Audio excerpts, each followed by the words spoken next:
Assalamualaikum warahmatullahi wabarakatuh. Nah, kali ini saya akan menyampaikan topik kedua dari pengantar agroteknologi, yaitu aspek agronomi. Seperti yang sudah dijelaskan pada sesi sebelumnya, yaitu bahwa ilmu agronomi ini ketika kita berbicara tentang pertanian, pasti kita harus mengetahui ilmu agronomi, dan mempelajari ilmu agronomi sangat penting. Lalu sekarang apa saja aspek-aspek dalam agronomi yang harus kita ketahui? Bahasan dalam topik kali ini adalah pengertian tanaman, perkembangan pertanian, tantangan agronomi, dan dari peran agronomi. Kita mulai saja dari pengertian tanaman. Ada tumbuhan, ada tanaman. Jadi tumbuhan adalah sesuatu yang sifatnya hidup dan bertambah besar, yang mempunyai batang, akar, daun, dan sebagainya, serta mempunyai inti sel dan klorofil. Sedangkan tanaman yaitu tumbuhan yang ditanam dan dipelihara untuk dimanfaatkan. Jadi tumbuh-tumbuhan yang liar yang ada di dalam itu kita sebut tumbuhan. Namun ketika tumbuhan tersebut kita sengaja manfaatkan, kita sengaja tanam, maka itu kita sebutnya menjadi tanaman. Nah, kemudian tanaman pertanian yaitu segala sesuatu yang digunakan manusia untuk tujuan apapun dan harus berfaedah serta bernilai ekonomi. Nanti juga kalian akan mendengar istilah gulma, yaitu tumbuhan yang tumbuh pada tempat kita mengusahakan tanaman, dan gulma ini sifatnya tidak diinginkan. Jika gulma tersebut dibiarkan, maka lebih banyak mudaratnya daripada manfaatnya. Nah, itu dari pengertian gulma. Makanya dalam aspek agronomi ada salah satunya itu di budidaya mencabut gulma supaya tidak mengganggu tanaman yang kita ingin. Nah, sekarang produksi versus produktivitas. Jadi nanti apapun usaha yang kita lakukan, pasti ujungnya itu berakhir dengan berapa produktivitasnya, berapa produksinya jika kita melakukannya dengan sesuai SOP ini, itu, dan sebagainya. Nah, lihat dulu pengertiannya. Produksi adalah hasil dari usaha pertanian. Bisa berupa tanaman, zat tertentu, atau keindahan dan kenyamanan. Satuannya dinyatakan dalam satuan bobot, yaitu kilogram, ton, ons, dan lain-lain. Sedangkan produktivitas satuan hasil per satuan luas. Satuannya kilogram per hektar, ton per hektar. Nah, kemudian kita juga harus mempelajari mengenai asal-usul tanaman. Jadi dalam mempelajari asal-usul tanaman itu ada istilah domestikasi, seleksi, introduksi, maaf ini kurang ya, dan pemulihan tanaman. Tanaman dapat berasal dari domestikasi. Apa maksudnya? Bahwa tanaman tersebut merupakan awalnya adalah spesies liar yang akhirnya dibudidayakan. Jadi domestikasi adalah membawa spesies liar ke lahan budidaya. Setelah itu ada seleksi, yaitu memilih individu yang dikehendaki dari suatu populasi tanaman untuk diperbanyak dan dibudayakan. Nah, seleksi ini biasanya dalam setelah kita menciptakan varietas baru, kemudian nanti ada seleksi 1, 2, 3 sampai sekian. Nah, sumber tanamannya itu adalah dari tanaman yang kita usahakan, bukan dari hutan liar seperti domestikasi. Kemudian introduksi, memasukkan spesies ke habitat yang baru. Nah, kalau introduksi ini satu spesies yang sama, misalnya dia anggrek Kalimantan. Kemudian anggrek Kalimantan ini kita pindahkan habitatnya ke Bogor, anggrek Bogor.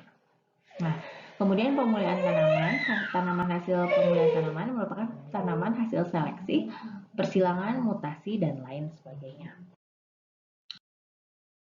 Berarti pembuatan vaksin, pembuatan serum, nah itu kan pelayanan kesehatan hewan, itu pertanian non-pangan contohnya.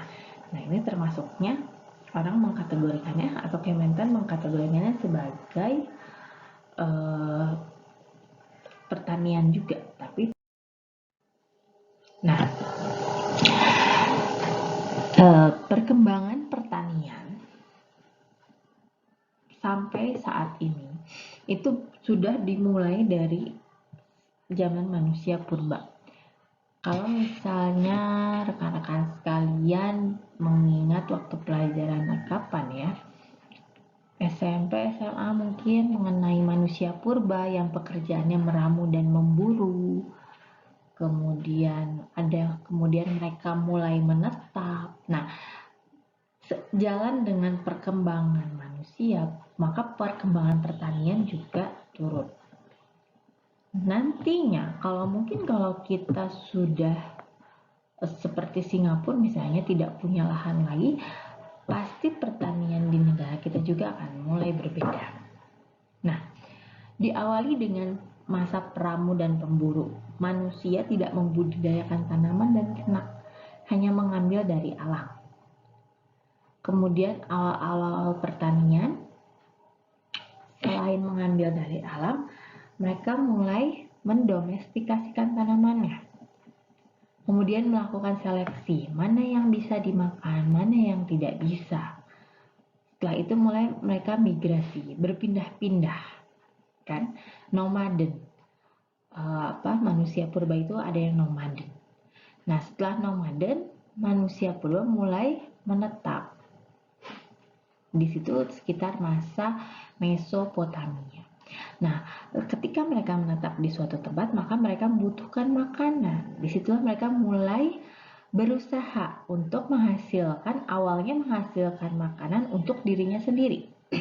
Lama-kelamaan adanya kebutuhan yang lain, maka mulailah tercetus ide untuk barter, ditukar dengan barang lain yang mereka butuhkan. Dan terus sampai sekarang pertanian yang maju yaitu jual beli hasil pertanian, kemudian mulai berpikir untuk bagaimana produksi tanaman ini supaya tinggi dan bagaimana bisa mencapai surplus ekonomi. Kemudian saat zaman Romawi itu mulai selain menanam, budidaya, dijual tanamannya, mulailah mereka melakukan penyimpanan kering. Nah, penyimpanan kering ini untuk apa? Untuk saat-saat di mana mereka tidak punya bahan makanan. Ada waktu-waktu tertentu di mana mereka tidak bisa menanam tanaman.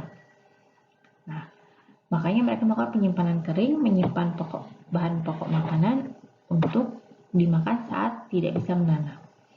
Kemudian mereka juga mulai melakukan rotasi pupuk dan pengembalian kesuburan tanah.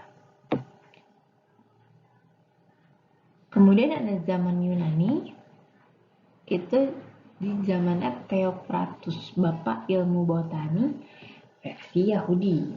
Nah, kemudian saat revolusi pertanian, yaitu terjadi perubahan secara drastis cara bertani dari subsisten menjadi pertanian komersial. Nah, dalam skala yang lebih luas dan memanfaatkan teknologi dan bahan-bahan baru. Sehingga muncul teknik pertanian, penemuan pangan baru ke Eropa, dan ternak mulai dikandangkan. Selain itu, mereka mulai melakukan mekanisasi pertanian. Nah, dampaknya, apa dampak dari revolusi pertanian ini? Terjadinya peningkatan produksi pangan secara drastis akibat penemuan varietas baru hasil pemulihan tanaman yang produktivitasnya tinggi, namun habitus atau keragaannya itu kerdil, kemudian responsif terhadap pupuk nitrogen yang tinggi, sehingga adanya varietas baru ini berhasil di India dan di Indonesia hingga tercapailah swasembada pangan pada tahun 1934. Ini terjadi di Indonesia yaitu ketika ditemukannya padi IL, High Yielding Varieties atau HYV.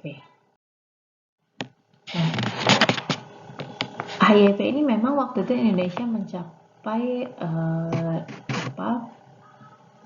swasembada pangan tertinggi. Namun ternyata ada dampak buruknya, yaitu varietas baru ini yang daya hasilnya tinggi ini mendesak varietas lokal, sehingga plasma nutfah dari varietas lokal tersebut hilang. Kemudian keanekaragaman genetiknya sangat rendah. Dan yang tidak kalah penting yaitu pemakaian pupuk anorganik dan pestisida. Jadi karena sangat responsif terhadap pupuk nitrogen, maka orang-orang saat itu petani-petani beramai-ramai memberikan pupuk nitrogen sebanyak-banyaknya untuk meningkatkan hasilnya tanpa melihat pengaruhnya terhadap lingkungan. Tentu ini sangat bertentangan dengan ilmu agronomi. Dan petani sangat tergantung input dari luar, yaitu pupuk N tadi. Jadi kalau petani tidak punya pupuk N, mereka sangat khawatir hasil dari pertanian ini rendah. Nah, mulailah masyarakat kita berpikir untuk menyelesaikan karena lahan juga sudah rusak, lahan-lahan sudah banyak yang tidak gembur lagi, terlalu banyak pupuk anorganik di dalamnya, maka dilakukanlah penyelesaian masalah. Saat ini mulai orang-orang tertarik dengan sistem organic farming atau pertanian organik. Kemudian menerapkan juga low input sustainable agriculture atau pertanian yang berkelanjutan. Kemudian juga low eksternal, jadi input eksternalnya juga ditekan. Nah, kemudian pengendalian hama terpadu. Jadi bukan lagi pembunuhan hama, tapi lebih kepada mengendalikan hama terpadu. Kemudian budidaya tanaman terpadu, yaitu dalam sistem pertanian berkelanjutan. Nah, sistem pertanian berkelanjutan ini menjamin produksi yang dapat memenuhi kebutuhan rumah tangga petani secara material dan sosial dengan memberikan keuntungan yang cukup untuk keamanan tanpa merusak sumber daya alam. Komponen dari sistem pertanian berkelanjutan yaitu yang perlu ada adalah tentu sumber daya manusianya, kemudian sumber daya alam, lingkungan hidupnya, teknologi ramah lingkungannya, dan adanya kelembagaan yang mampu mengatur dari sistem pertanian berkelanjutan ini. Nah, tren perkembangan abad 21 sekarang ini tadi yang sudah saya jelaskan, pertanian organik. Nah, orang-orang mulai memakai pupuk-pupuknya itu pupuk organik, pupuk yang ramah lingkungan, kotoran hewan, kemudian pupuk hayati dan sebagainya. Kemudian integrated crop management, mereka mulai mengintegrasikan pertanaman beberapa tanaman. Jadi misalnya atau istilahnya kita sebut palawija ya. Kemudian ada pemanfaatan bioteknologi untuk pemeliharaan. Nah, ada lagi sekarang karena lahan sudah mulai langka, maka mereka memanfaatkan tanpa adanya soil atau hidroponik ya, atau bisa juga aeroponik, yaitu bertanam dengan udara. Agronomi berikut ini ada 4 ini. Nah, kira-kira apa yang harus kita lakukan? Kemudian ada lagi tugas yang lain, yaitu mencari peraturan keamanan pangan yang ada di dunia internasional. Kemudian keistimewaan tumbuhan yang tercantum dalam ayat Al-Quran. Dan carilah siapa Bapak Botani dalam Islam. Nah, sekian dari saya. Mohon maaf apabila ada banyak saya salah.